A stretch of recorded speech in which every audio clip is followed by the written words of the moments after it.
Assalamualaikum warahmatullahi wabarakatuh. Salam sejahtera bagi kita semua. Salam Om Swastiastu, Namo Buddhaya, dan salam kebajikan. Halo teman-teman, kalian sudah siap belajar belum? Belajar mengenal sejarah kerajaan Goa Talo. Kalian pernah bertanya-tanya nggak sih, apa itu sejarah? Sini, saya kasih tahu. Sejarah adalah ilmu pengetahuan yang mempelajari berbagai peristiwa atau kejadian penting dalam kehidupan umat manusia pada masa lampau. Sekarang, teman-teman sudah tahu kan apa itu arti sejarah?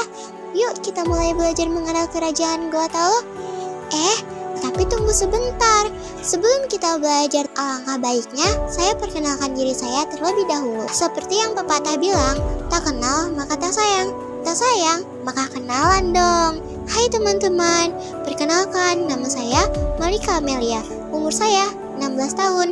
Sekarang teman-teman sudah tahu kan? Yuk, kita mulai belajar mengenal sejarah kerajaan Goa Talo. Mari kita mengenal sejarah kerajaan Goa Talo. Sejarah kerajaan Goa Talo sering disebut Kesultanan Goa Talo, salah satu kerajaan terbesar di Sulawesi Selatan. Pada awalnya, di wilayah Makassar terdapat beberapa kerajaan kecil. Dua di antaranya yang paling berpengaruh adalah satu, Kerajaan Goa, yang kedua, Kerajaan Talo. Kedua kerajaan ini akhirnya bersatu dalam satu persekutuan politik pada abad ke-16 dan dikenal sebagai Kerajaan Kembar Goa Talo atau Kesultanan Makassar. Sekarang kita masuk ke letak Kerajaan Goa Talo. Kerajaan Goa Talo terletak di wilayah Makassar, Sulawesi Selatan, tepatnya di daerah pesisir barat daya Sulawesi, sekitar kawasan yang sekarang menjadi Kota Makassar, Kabupaten Goa, dan Kabupaten Takalar. Ibu kota utamanya berada di Sombaopu, sebuah kota pelabuhan penting yang kini berada di Kecamatan Barombong, Kota Makassar. Letak ini sangat strategis karena berada di jalur perdagangan laut Indonesia bagian timur, dekat Selat Makassar, mudah diakses pedagang dari Jawa, Malaka, Maluku, dan bangsa Eropa.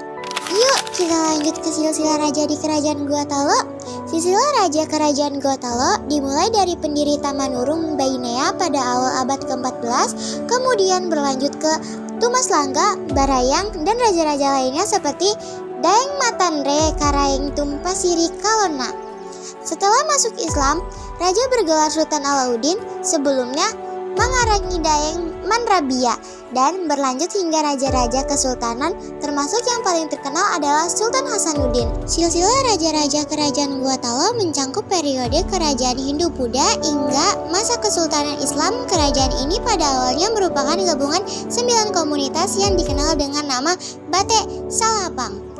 Sekarang kita ke perkembangan kerajaan Goa Talo. Perkembangan kerajaan Goa Talo.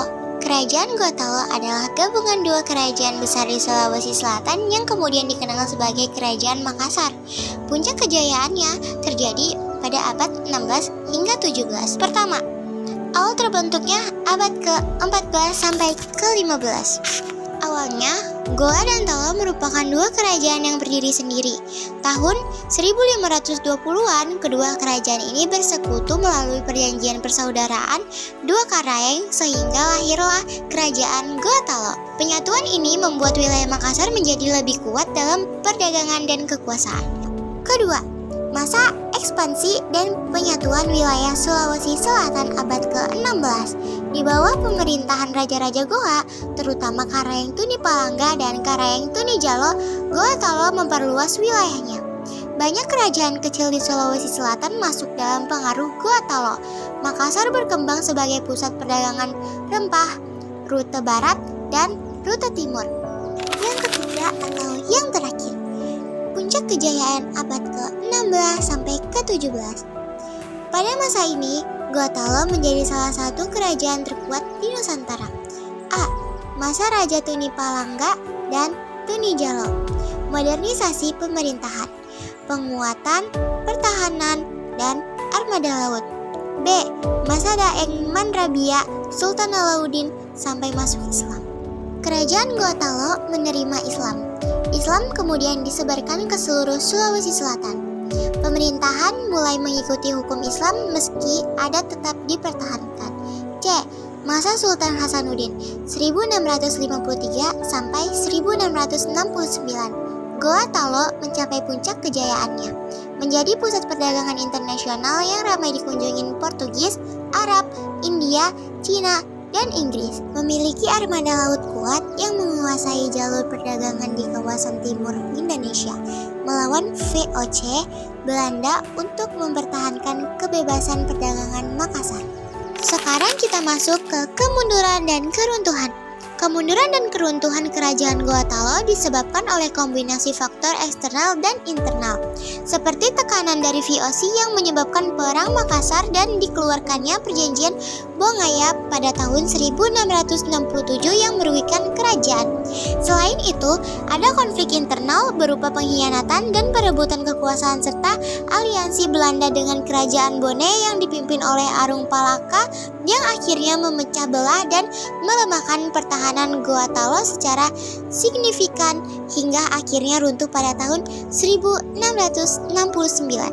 Sekarang kita ke peninggalan kerajaan Goa Talo. Peninggalan kerajaan Goa Talo yang pertama yaitu Benteng Fort Rotterdam.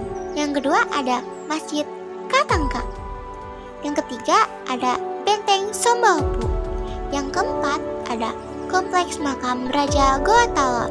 Dan yang terakhir yaitu yang kelima ada Istana Bala Lompoa. Wah, sudah selesai saja nih teman-teman. Gimana, teman-teman sudah tahu kan sejarah kerajaan Goa Talo? Oke, baik. Sekarang saya pamit undur diri. Wassalamualaikum warahmatullahi wabarakatuh. Salam sejahtera untuk kita semua. Salam Om Swastiastu, Namo Buddhaya, dan salam kebajikan. Bye-bye teman-teman.